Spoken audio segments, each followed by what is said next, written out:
Hi, I'm Rebecca and welcome to the Creabea Knitting Podcast.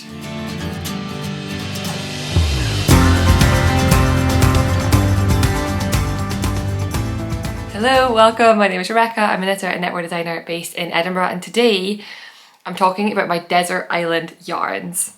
So there's a very well-known, long-standing radio programme called Desert Island Discs.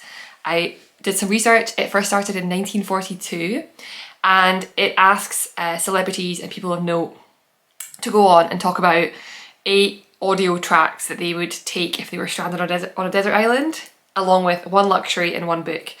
And I thought it'd be fun to, instead of talking about my audio tracks, to talk about my 8 desert island yarns. So yarns which if I was stranded on a desert island and I could only have access to these 8 yarns, it's a very, it's a temperate desert island. I can wear wool. But what would be my 8 yarns if I could only work with these yarns for the rest of my knitting career? So it was really fun. It was actually, I think I landed on 8 quite comfortably. I've had this in my mind for a couple of weeks, so I didn't just sit down and write them all. I sort of played around with it for a few weeks. And I think I'm happy with my 8 choices. I'll stop filming and think of one I've forgotten, but yeah. The way I went about this was I first thought about what are my go-to yarns, what are my favourites to work with? And then I thought about, like, have I covered all the bases? Are there scenarios where I'd want something else that I don't have here? And if so, what would I want? So I think I've got everything covered, but we'll see, we'll find out. I'm going to show some projects in the yarn, talk about the yarn. I actually have all 8 of the yarns in stash. Again, I didn't plan for that. I just this morning went through my stash and thought, oh, I hope I've got a skein or something of each of these, and I do. So that's a sign that I obviously like the yarn, because I've just got some to hand for all of them.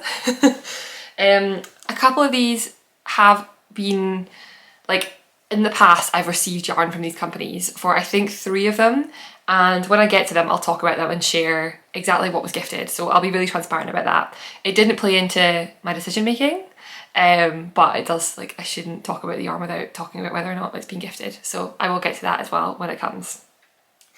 I tried to find something in my wardrobe which was not made out of any of these yarns and found it quite hard. So today I'm wearing my Daft Days.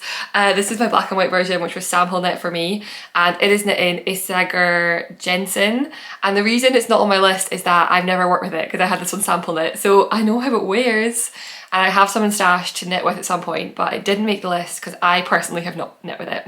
But I love this one, and yeah, it feels like it's almost a spring day. You know, the false spring, you get those like couple of warm days before it gets cold again and then it gets nice. Today we're in that like false spring. It's sunny and it's crisp, and I had the windows open this morning, and this feels like a nice like springtime thing to wear. So without further ado, let's start with my very first yarn. I'll be interested to see if anyone is surprised by any of these, because I think these are so predictable. I think these are very much exactly what you'd expect from me. And the very first one, Cascade 220.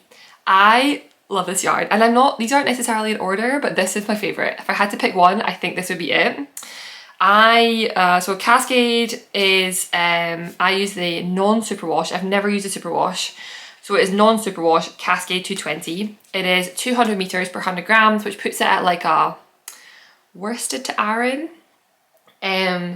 And it comes in so many colours, and I think it's perfect. It is soft but still sheepy, like it's still got a bit of a rustic weight to it. And the colours are amazing. There are some heathered options, there are some solid options, there are all the neutrals covered. It's really well priced. I think for me this is like $8.99 a skein. So I usually only need like 5 or 6 skeins, so that makes it always, and I try to do math in my head, which it's the afternoon, I can't do math in my head by this, my brain's gone. But it makes it really affordable. I've used this for so many projects, and the reason this is my go-to is I've used it for lace, colour work, and kind of for what's the word I'm looking for? Texture, but I'll come back to that one. So yeah, this is my favourite. I love it. So I've got a few projects that I've used in this yarn. The first one is the one that I use this for, which is my sleeved toaster. And for this I held it with mohair. I do find it pills a little bit, but I don't mind yarn pilling provided I can depill it and it still looks good. What I hate is when it just always pills. You can never depill it and it always looks scruffy, and I don't find that with this at all. So it does depill quite well. I've not worn this sweater all that much, it's relatively new, so it's still looking pretty fresh. Yeah.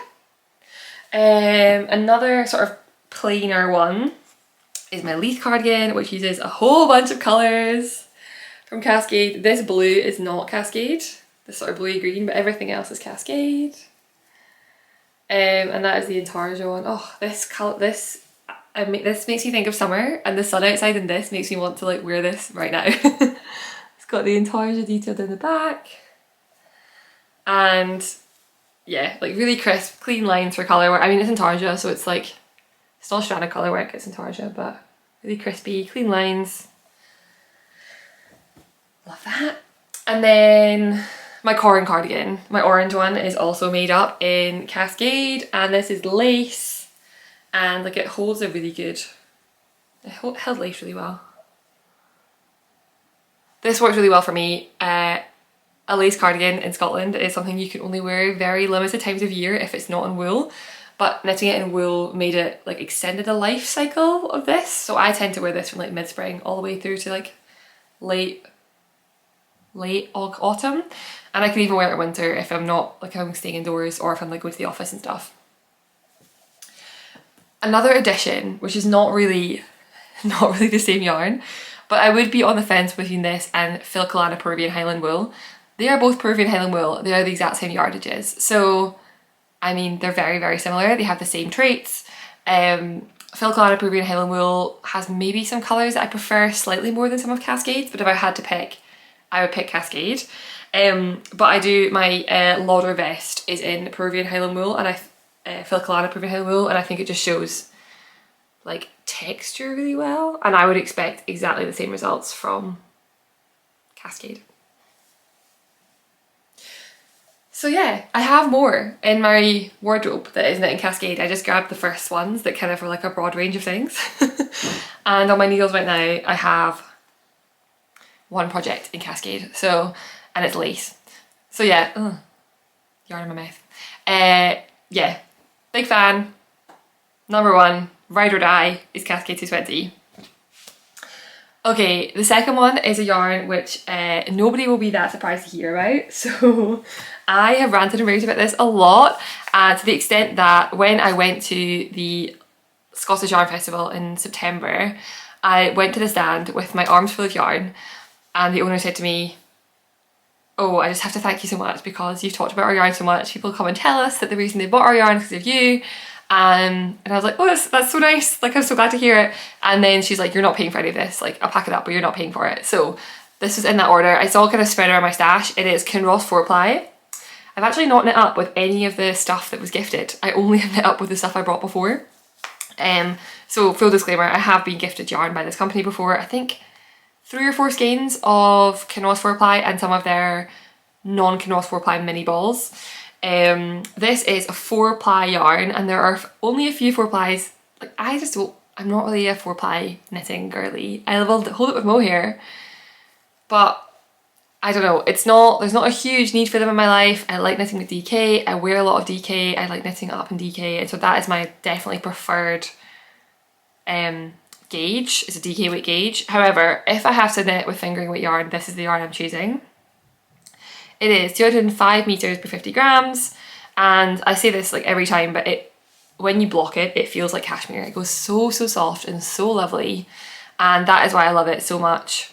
I've knit 2 sweaters in it. One is a V-neck, and I didn't like the V-neck and I gifted it to my mum. And then one is my Cozy Classic Light by Jessie Maid in this navy colour, which feels, I mean, it's so crumpled because honestly I wear it relatively often at home. It has pilled a little bit, but honestly for the wear it gets, it's not really pilled as much as I would expect, especially given how soft it is.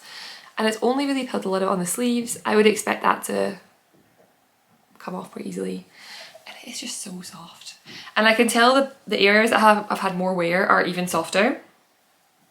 And this is super lightweight. Yeah, I love it. I really do.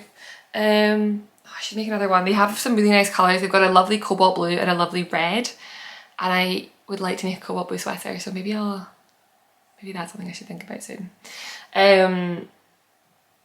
The colours are, like, there's quite a broad range of colours, but there's not like endless numbers. Like with Cascade there are like hundreds, I think. I think there are maybe like 18 or 20 colours of this. They all have Scottish names though, so this one's called Porridge. I think this one was called Granite, which isn't purely Scottish, but feels like it. I'm sure the red is called Mary, like, called Mary? I think so. The blue is called Saltire. The orange is called Highland Cow. Yeah, so big fan of this yarn. Again, if you've been here before, that's not a surprise. I love this yarn. And I think if I was to do it again, yeah, I mean, this is the Cozy Classic Light. It fits really well. I also would consider just doing a fingering weights Holsta because that's just my happy numbers. And yeah, oh, it's really soft. That is my number 2. In my head, I was like, that covers all my fingering weight. Like, if I need a fingering weight sweater, that is what I'd use. So, covering my bases with that one. And this skein in particular, along with like 3 or 4 others in my stash, were gifted last September. Okay, the next one is a big broad category, but it is dropped alpaca. I know people have got mixed feelings about dropped yarn, and there are definitely some of their things that I've like strayed away from. Like, I don't really love the quality of their kid silk anymore. Having used a lot of others, I find it quite sticky in a way that I think is a bit unpleasant. But something I do absolutely love is their alpaca base. I only seem to have a skein of it in grey, sorry, in black, which doesn't really show off the yarn all that well. It is a 4-ply yarn. It is 167 meters per 50 grams. So like, what was that? 334? Is that right? Per, no, that's not right. Yeah, 334 I think, per 100 grams. So it's like a heavier fingering weight yarn, and it's 100% alpaca. There are other alpacas out there which I should try. So what I took away from this is the thought of never using an alpaca makes me sad, but I need to go and work out what alpaca I would use, and I don't know which one I would use other than this. So I know other people have alpaca bases, which I should just go and try, but for now my go-to is dropped alpaca. I've got quite a few sweaters in this. So my most recent one is my Stick Season in dropped alpaca and knitting for olive. Oh, and I love holding it with mohair. That's what I was going to say. Alpaca by itself can like stretch out a little bit, and it can be very heavy. And I find that alpaca and mohair is a really lovely combination for like drape, but also like stability.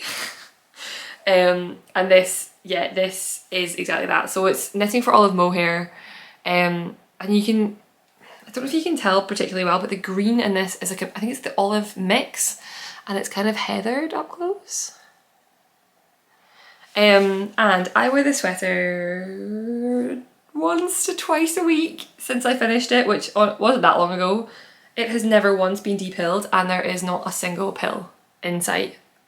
There's like, is that technically one pill on the sleeve? And I wear this a lot. This is definitely at the moment my most worn sweater. Somebody told me the reason for this is about the staple length of alpaca fibres and how they don't like hold on to other fibres in the same way that wool does. And that is why it doesn't pill as much. I think some people still have had experience with alpaca pilling, but I have not had it at all with drops. So that's something I'd be interested in trying with other alpaca brands, or like other yarns in alpaca to try. And it's just so like, it's got such a luxurious feel to it. Doesn't pill, and yeah, it's like nice, and it's got like a heavy drape and a niceness to it, but it's not dense at all, which I just think is really nice. I like it so much I have a few more. So I have mentioned one of my favourite combinations is dropped alpaca and Sandnesgarn tin silk mohair.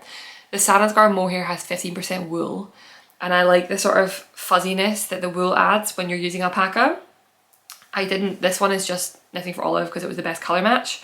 This is dropped alpaca and Sandnesgarn tin silk mohair. And it is my, oh, I should probably hold the whole thing up and I'll just show you a sleeve. It's my Leith cardigan with no intarsia. Again, I wear this at least once a fortnight, I would say. I love wearing this with like jeans and a white t-shirt and just this on top. I feel like right now it's still a bit chilly, so I am definitely reaching for my full sweaters, but I think as soon as spring hits, like this is going to be a big whammy. And again, I finished this the end of last year, never been detailed. Looks pretty much fresh. There'd be like one pill there, maybe. I also definitely have like a slightly ominous looking green mark that looks like it could be guacamole, which I've never noticed. I wear this a lot to the office, and yeah, again, like drape and like heft, but not denseness. I don't know how to do it. I'm doing a terrible job describing this. And then my third one is one of my oldest sweaters, and hands down the thing in my wardrobe I've worn the most. This has become like zero, there's no preciousness about this anymore. I wear this, I wore it to the cinema last night, I wore this to the boat in the past, I've worn this everywhere, and yeah, it is, I thought I loved the sweater and then I realised I do not love the sweater. I in fact just love the fabric. So again, Sandnesgarn tin silk mohair in the colour Rust and Drops Alpaca. This is in what I think is now called a maroon mix. It was called something else when I bought it, but I think it's been renamed. And I don't know if the camera will pick it up, but it has flecks of blue and yellow and red in it. And that is one of the things I love. They have like a melange or a mixed base as well as the solids, and like sitting here showing you this makes me want to go and order some, because I just want another garment in this. I think it's so nice. This one I will say has got a little bit of pilling, but like I don't think I've ever depilled this. And then when there are like little fuzzy bits, they just pull off. Like I don't need to use a razor or like a debobbler. And this gets worn, like I wear it at work from home, I wear it to go everywhere. So I would say that these are pretty much definitely my 3 most worn items in the past 6 months. Yeah, hands down. All in Drops Alpaca and mohair, different mohairs. That makes me want to just go and order some more. I realised when I did my year in review how much I loved those. Like it was a real like aha moment for me, and I think something would be good for me to do is try using other alpacas, because yeah, Drops, I don't know, I think that their yarn processes are pretty okay. They shop around a lot, like from what I've read, they shop around a lot so that they get their yarn milled in the cheapest of places, and they do like mega bulk. So there can be inconsistencies with quality because they use a variety of different mills depending on who's giving them the cheapest rate. And like because they're using different mills, like yeah, some of them, the colours can be a little bit different sometimes and things. So I think that there's some like questionable, people have said like different reactions about quality. And there are some things like I just don't think their kid silk mohair is that good. I'm just not a huge fan of it anymore. I actually, as I'm saying this, realise we're doing a yarn swap on Monday. And I definitely still have some Drops kid silk mohair in stash, and I think I'm just going to take all of it to the yarn swap on Monday. I realised when I went to look for a mohair that I didn't have as much of the mohair I like, and I have a lot of kid silk mohair, and I'm thinking I might just get rid of it. Okay, 3 down. Yes. So what is next? What is next is I'm going to show like the branded version, but I also will mention that there are other brands that have the same base, and it's the base I love. I would pick this brand because the colours are so good, but it is the Sunday Morning DK by Sonder Yarn Company. So I have got 2 sweaters in this. It is the 2 alder sweaters. The yarn for this, I bought all of it myself. I also bought the white when I bought that, and then Sonder sent me the green of this. So yeah, take that as you will. I've been sent I think 4 skeins of yarn from them, and I would 100% work with them again. I had a good experience. It's a yarn I'll keep in the back of my mind, and working with them was great. So yeah, it was on my to try list for a long time. I feel a bit like, unless I'm really sure I like a yarn, I'd like to just order it and buy it myself, because I feel like there's no obligation to use that yarn provided I bought it. As soon as a company sends you it, I feel like I have to use it. even if it's not the right yarn for the project. And so yeah, like Kinross gifted me things, but like I'd already used their yarn before, so I was kind of like, well, I'm happy to accept it because I would definitely use them before. And the same with Sonder, I bought the yarn first and swatched and knit with it before deciding it was for me, because I didn't want to commit to like a collaboration until I tried the yarn. So I've got this version in, I'm never going to remember the colours, Sweet Pleasure I think is the pink, and the red is Copper Kettle, Evergreen maybe, and Cloud 9, I don't know. So this is, what I love about this is actually the base. So the base is so right on the front, 75% BFL, 25% Masham. I am not going to pretend that I know a whole lot about yarn bases. I don't really. I know what I like, but I'm not super up with like what different breeds mean and like the traits and characteristics of different fibre. But this is that sweet spot of like rustic and soft that I really love. I can wear both of these next to skin, and I'm fairly sensitive, like I'm fairly okay with most fibres, but like I don't wear any Icelandic, even just a little bit on my skin. I can't wear it close to skin, so like I do have a limit. I can't just wear anything, so like yeah, Lope is too scratchy for me, but this is completely fine. It worked really, really nicely for texture, so I think that was something I really loved about it, was how nicely the texture showed up. This is a slip stitch design. It's been worn quite a lot, and it's never been debobbled. The same with this one. Really, I think this one is softer than this one, but I do wonder if sometimes I find undyed bases are softer because they've not had any dye on them. So it could be because one of them's undyed. So yeah, no, like a tiny bit pilly maybe, but generally none. And I know that they've also done like some colourwork collaborations, so I think this would be, in my head I'm thinking, what would I use out of these for colourwork? I think this would be my go-to colourwork yarn. But what was I going to say? I was going to say, so this is Sonder. I would pick Sonder because I think that she's got such a good, Melissa who runs Sonder has a really nice ivory colour, and I think that their tonals like cover all the bases. There's vibrance, there's softer colours, and so I would pick it for the variety of colour options I would have. That being said, I know of at least 3 other dyers who dye on this base. Le Garcons British DK is the same base, Ginger Twists, Masham Mayhem is the same base, and Woolentwine, I want to say, who's based in Germany, is also uses this base.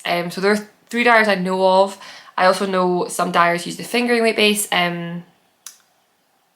Fred Anido, I'm completely blanking on their name, is a Scottish dyer with an amazing rainbow set of colours, and they've got a fingering weight version of this base. So like it's quite widely available, and I get the impression it's becoming a more popular base recently for like non-superwash lovers, which I'm delighted by because I think it's a great base. I also have tried the yarn straight from the factory with this, and my opinion of it was that it was slightly differently plied. I actually have it here because I've got a whip. I don't know if this will show up, but with this yarn you can see the ply. Can you see that? There's like 2 strands wrapped. Where did I put it? It's right here. The mill that mills this yarn is called Laxton's, and I bought their Super Soft, which is also 75/25. Oh, yeah, I'm pretty sure it is. And I don't know if you can tell, but it is much rounder. Should I hold that one up as well? They feel very similar because they're quite soft. They're both very soft, but like, yeah, Sonder has like a ply and sheep soft. Sorry, my nails are chewed to pieces. So yeah, interesting feature there is that despite it being the same base, they're actually plied differently. And so I've not actually tried I've looked at Masham Mayhem, I've not tried the British DK from Le Garcons, so I'm not sure if it's more, I think it's more on the plied side. I've squished it. Not with it, but I've squished it. So yeah, that is my next option, and that's a bit more of like a luxury option. Everything else so far is pretty budget friendly, and that will be my kind of like one of, literally nothing here is really a splurge. This is the closest I'm getting to a splurge, and that's primarily because it's like a hand-dyed base, whereas everything else is purely commercial, and this one is generally closer to like hand-dyed prices. That being said, I'm pretty sure Sonder get their yarn dyed at the mill as well, So it's not actually hand dyed, it's like custom dyed but not hand dyed. So yeah, that is number 4. Is that right? Yeah, because they're together. I'm trying to count down. I've got the skeins next to me that I've still got to talk about, so I'm trying to count down from them downwards. Okay, my next one I don't actually have a project in. I mean I do, but it's a bit of a general catch-all, and it is mohair. I love knitting with a strand of mohair. It's a luxury. It adds cost to the project because you're holding this whole second skein of yarn. But if I'm getting my dropped alpaca, I want to have a mohair option because I just love it. I think it's a really nice fabric. Again, like that cozy sort of luxury feeling it gives, I think is really nice. So I was on the fence about what mohair I would use, and I'm not really that fussy about mohair. Like I say, I've kind of gone off drops. I really do like the Sandnesgarn tin silk mohair with the WoollyKnit, but it's not my every project mohair. Like I like it sometimes, but I don't want to use it for everything. So I was on the fence between 2, which is Knitting for Olive and Filcolana Tilia. And I think Knitting for Olive has a broader range of colours, but I think Filcolana Tilia has brighter colours. And they've decided this year I'm all about embracing the bright colours, and they still have some neutrals, but they also have some really fun brights, which I have decided is what I'm embracing. So I had to dig around to find a skein of this because I don't have very much. And this will be a weird, if anyone ever remembers, one of my very first forays into designing was a cardigan, a blue cardigan. This is a skein from that, which I still have in stash. That might make a comeback, that cardigan. I have to start over because the fit on it is not good because it was my very first thing. I'll come back to that in a second.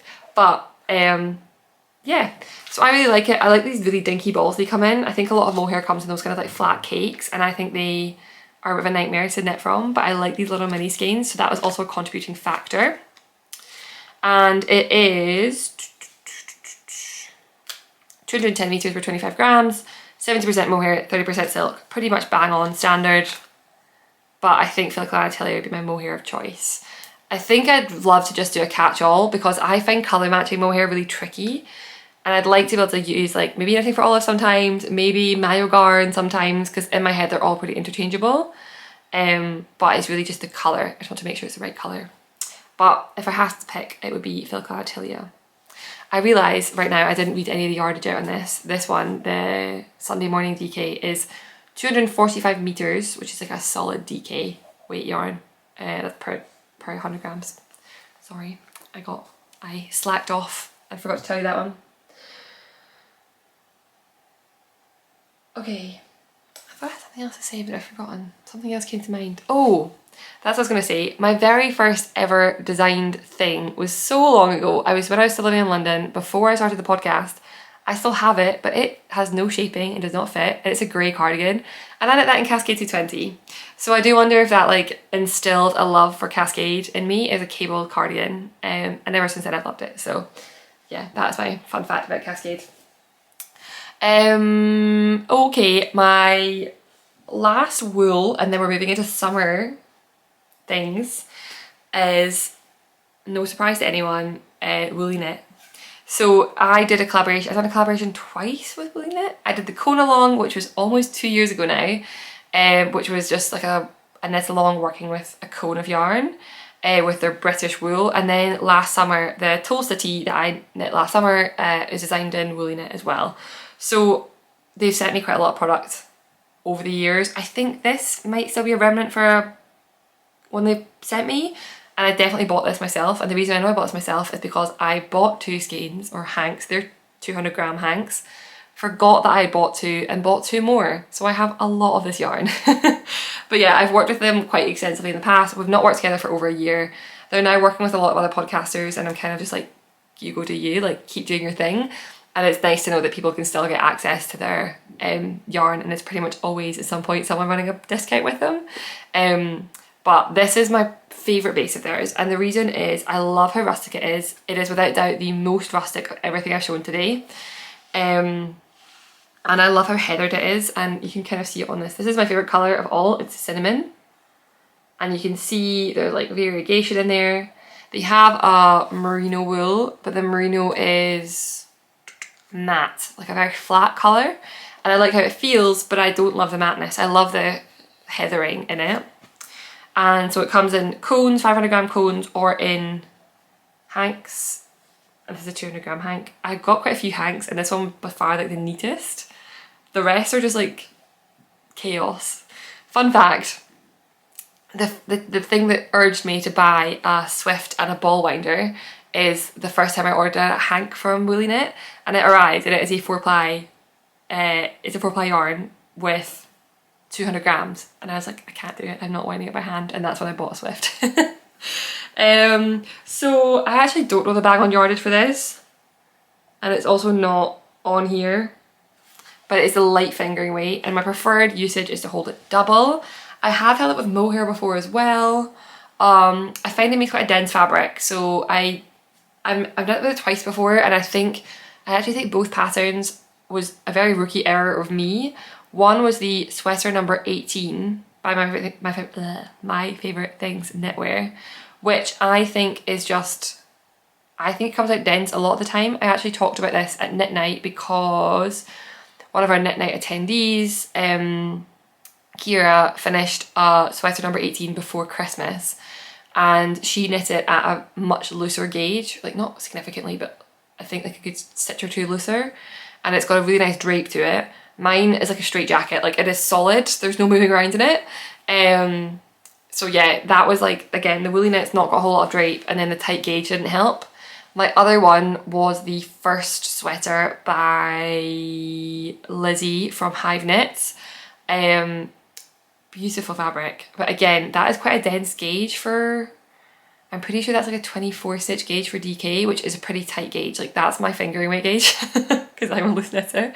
So I think that like I need to make sure that I was knitting at a 20 to maybe 21, 22 stitch gauge if I was using this in mohair, because my experience using it at a denser gauge, it makes it so dense, and then I don't enjoy wearing the sweater, and both of those are in my gifting pile. Both of those, the sweater number 18 and the first sweater, because I don't wear them enough, despite they look beautiful, but they're too dense. So as much as I love this, I would be careful about gauge. And yeah, my project in it is my Kara sweater, which has just softened and just become so soft and cozy over time. It does pill a little bit. Yeah, there's a little bit of pilling under the arm, for example. A little bit, maybe almost like felting a little bit, but this feels to me like an over sweater, so it's not my soft and silky alpaca ones that I like to wear with just like a camisole underneath. I'm wearing a t-shirt and it's cold outside to wear this, but it's a relatively inexpensive yarn. I think in comparison with a lot of what I've shown today, geez, I am struggling with the words. I think in comparison to what I've shown, it's probably on par with a lot of the pricing of them, but yeah, it's relatively inexpensive. I think a cone, I don't even know what a cone goes for now. I have a lot of WoollyKnit in stash, and I've got all my favourite colours. I've got the blue, I've got the cinnamon, I've got like a plain white. So I keep telling myself not to use more, not to buy more until I use it up. So I don't know what it's going for right now. It's definitely gone up a little bit in price. No complaints about that. I think it's a justified price increase. But I think originally it was like maybe £18 a skein, and maybe now it's like 22 or 23. I also used this for my advent blanket last year and this year, and they're really soft. So I comfortably wrap myself up in that blanket. I should have brought it, I forgot. So as much as my sweater is more like a rusticy outsidey sweater, like there's no prickle, it's totally fine against my neck, and I love the blanket, and it smells so good. I'm pretty sure on my first ever podcast episode I smelled this yarn, and I'm still doing it because it's the best smelling yarn in my stash. Hard title to claim. Oh. Okay, so that is the WoollyKnit, and that brings up the last of my winter yarns. So I was thinking, you know, there is, like, I'm not a huge summer knit, well, I'm getting there. I didn't used to be a huge summer knitwear fan, but I have grown to like it, and I was a bit on the fence about what my favourite summer yarns are, and that is primarily because a lot of them don't come in the colours I want. So I have two. One of them was the WoollyKnit Cotton, which they sent me last year for my Tolsta, and I don't really like cotton a whole lot, like 100% cotton I struggle with, my hands struggle with it. But the loose gauge of the Tulsa and that cotton just didn't go hard or anything. I really enjoyed it. And I definitely think I've got plans to look at it again this year to use it for the Tulsa tank top when it comes out. I've not ordered any. And the reason I've not ordered any is because I don't love the colours. They're all quite muted colours, which I think is quite common with cotton. But I just want some like vibrancy, and they're all very like washed looking. So that was ultimately the reason it did not take the spot next. But what does take the spot next is this little guy, Drops Belle. Now, my disclaimer with this is that I want to pick from Drops Belle and Sandnesgarn Lena together. I don't want to pick one or the other. And that is because collectively they've got a great colour palette, but separately the colours are not as great. Now, people have told me that these are different yarns, but they've worked up exactly the same in my head. Like they feel the same to me. It is 53% cotton, 33% viscose and 40% linen. I think the Sandnesgarn Lena might be like ever so slightly off by like a percentage or two, but it's the same 3 fibres, so cotton, viscose and linen. And I've got 2 things in this. My very first ever toasted sample, which is almost 2 years old now, and I swear it doesn't look worn. I mean, it's crumpled from being in my drawer, but like, yeah, the only issue that I can see is that I can see where ends are peeping through.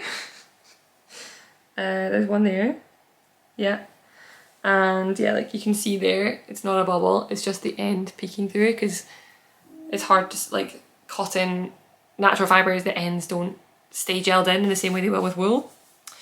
And the drape, look at that, like it's just so, yeah, it's like a, I don't know what it is, but it looks so cool. That is why this takes the spot for me. I will say I've only ever worked with this at my Tulsa gauge, which is like 17 stitches. I don't even know, I should check that before I say it out loud. I made my first sample in this one and I love it, and I've made 2 of my Tulsa tank samples, and there's a third of my needles in this yarn. Here is my Tulsa tank in black. Yeah, love it. Like they just go in the wash. I just chuck them in the washing machine. I wear them a couple of times, so like I don't wash them after every single turn. But I wear them a couple of times. I chuck them in the wash. I don't do anything different to the rest of my washing. I never have to bubble them, depill them. They're just great. And yeah, this one is going into its third summer and looks fine. And then this one is going into its second summer, and it's definitely, I actually can tell the difference. This is a bit drapier and a bit softer, which makes sense because linen does soften a bit with wear. And this feels a little bit crispier, but not problematically so.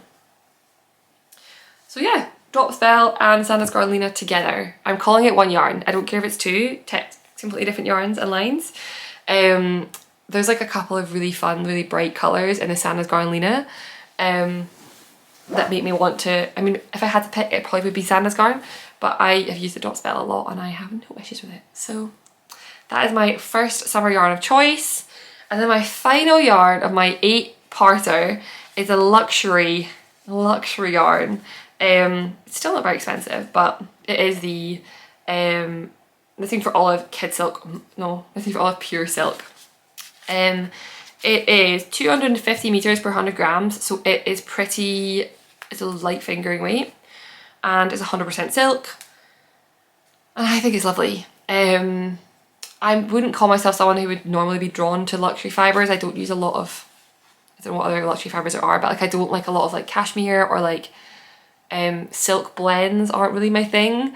But this I really, really love. I've got a couple of things in it. I have a camisole from a few years ago, which honestly is too short for one, and I don't love the I-cord bind off that I did. I think it's my fault. I mean, I'm sure it's my fault. All my summer tees, anything from summer, has been like crumpled up and like folded in a tiny little corner of my chest of drawers. So all of them are crumpled. I'm sorry, it's February. Don't expect neat and tidy summer wear from me. But this is it. This is, I think,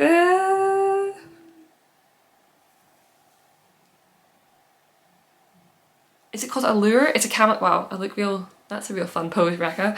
I want to call it the Allure Cami by Kadri. It's got these like I-cord straps and it's very silky and it's like my sexy cami kind of. I mean, it's not really. I only wear this on holiday because Scotland does not ever get warm enough to need to wear one of these. I think if I've worn it in Scotland, I've worn it under a shirt every single time. But it is got a beautiful drape. It's very soft. It's had a reasonable amount of wear and it still looks really quite neat. God, I could never get this gauge now. My knitting has gotten so loose. And then another one is my Tolsta in, which I actually knit too short and I should really lengthen at some point soon. Oh, look at that. It's so bright. I'm so excited for warmer weather to get to wear some of these. I finished this just before Rhinebeck, so October, so it's not had a season yet. But again, for like silk, it feels so nice. It feels soft, really soft. Oh, it smells like nice wool wash. Cannot find the short rows, I think it's that way around. Yeah, so that one as well. I love the colours it comes in. I've got some in stash. I got this and a black one to make some Tulsa tanks in this summer. And yeah, I feel like if someone said like knit something to wear to like a fancy event, I think between this and mohair, like either something in silk or something in mohair, I could cover my bases. So, and if I am on a desert island where wool does not work, then I will have my silk to keep me cool. It does also really, both this and I think the Drops Belle is really, I don't live in a very, very hot climate. So that is a caveat, but I find that it keeps me cool quite nicely. It's very like temperature regulating. And this colour is so good. Oh. So that is my last one. So that was everything. Those are my 8 yarns. I'm interested to see what you think. Are there any that you're surprised by? Is there anything you thought would be here that isn't? Or what are your 8, some of your yarns of choice? If you have 8 of them, go for it. If they're just a couple, let me know. The Desert Island Discs also has a luxury item and a book, and so I thought it'd be fun to just include both of those. My luxury item is definitely like hand ground homemade coffee. We're so pretentious sometimes, I swear. Sometimes I forget just how granola and crunchy we can get sometimes, and then I realise that we, have like coffee bean subscriptions and we hand grind our coffee. Well, we don't, we have a machine. We grind our coffee beans every morning and use our fancy little pour over to make good coffee. So, yeah, I can't live without it. When I do, sometimes I struggle. So if I go to my parents, we don't take the coffee beans with us. I'm like, oh, I wish we had good coffee. So that's my luxury. I mean, ideally it would also be that and an endless supply of oat milk to put in the coffees. But if I can't have the oat milk, I would still drink the coffee. I'd rather have just the coffee than just the oat milk. So my luxury item is nice, tasty coffee beans. Preferably purchased at Little Fits in Edinburgh because it's my favourite coffee shop. But if anyone's ever visiting Ginger Twist in Edinburgh and wants coffee, it's just around the corner and it's so good. And then my book of choice, I was back and forth about this a lot.